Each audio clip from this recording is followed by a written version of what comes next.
Now, spiritual and religious psychologies, they are branches of psychology, okay? They are very specific. They also concentrate around therapeutics of spirituality and religion for the benefit of better life and mental health recovery plus. And if you like, Islamic psychology is sub-branch of that branch, okay? If that makes sense. So it's like the third level. And if we are talking about spirituality and religion, I think it is important to say that it is really broad concept, because in mainstream understanding of spirituality and religion, anything can really mean something significant to others based on their belief system.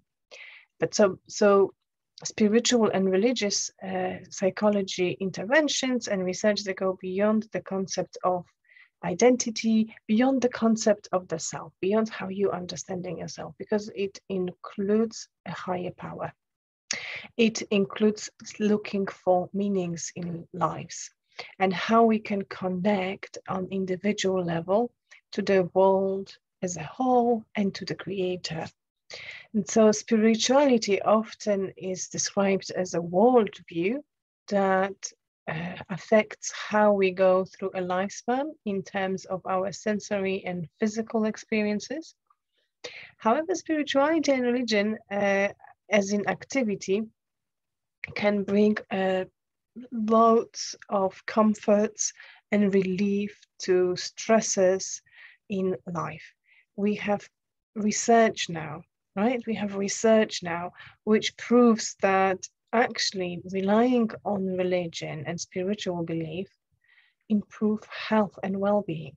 Studies have shown that religion can help people to develop healthy habits, regulate their behaviors, influence their character, help them to understand their emotional intelligence, and then it's like a ripple effect. It can also affect their somatic health.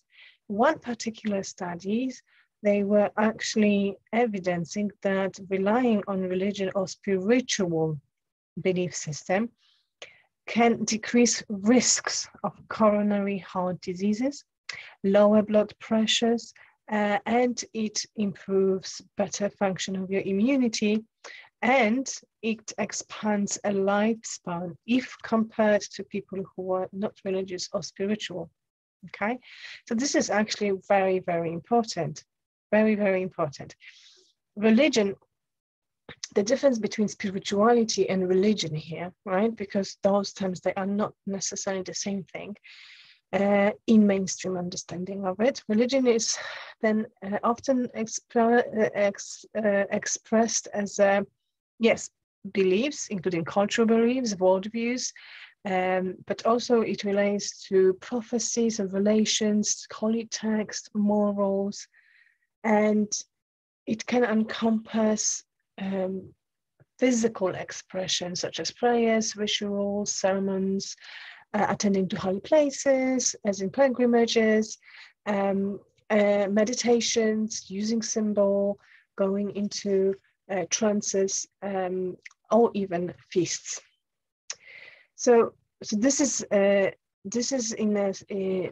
difference in the mainstream understanding of it. Now, where Islamic psychology comes in with the difference between spirituality and religion, it says, well, actually, it is all interlinked. There's no religion without spirituality in Islam. There's no spirituality without religion. All of it means one thing, but it is expressed on internal or external levels, okay? However, everything that we discussed so far also stands its right, because by all means, practicing, believing Muslims, they do rely on one belief only, and that is that anything that happens to them is from Allah subhanahu wa ta'ala. He's the Shafi, he's bringing diseases, and he is giving permission to that treatment or that medication to go into recovery, also he subhanahu wa ta'ala gives permission for inner healing to take place. Okay, So with that being said, I hope you understand how spiritual and religious beliefs, both in mainstream understanding and Islamic psychology understanding, brings support for people who need to deal with stressful events or traumatic events in their life. It brings a sense of security because they feel that they belong. They are surrounded by a group, by a community of people who are alike, who think alike, who they can count on. It gives also people a structure, which is very much linked with devices such as procrastination or hedonism. And also it creates better emotional intelligence people, because then they understand and they can practice, positive psychology such as compassion, forgiveness, and gratitude.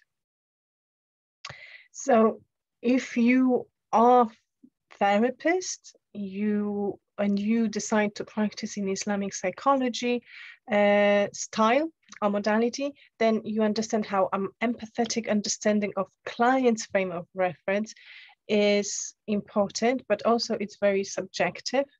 And you probably understand how including their values, cultural, but also religious beliefs gives them freedom to express themselves. Okay, so it is a matter of you connecting with them, understanding them, and allowing this to become their source of resilience. Okay, so that in a nutshell, really as a top of the iceberg, if you like, would be a definition of Islamic psychology. I hope that was helpful. Don't forget to sign to my channel, AJS Therapy.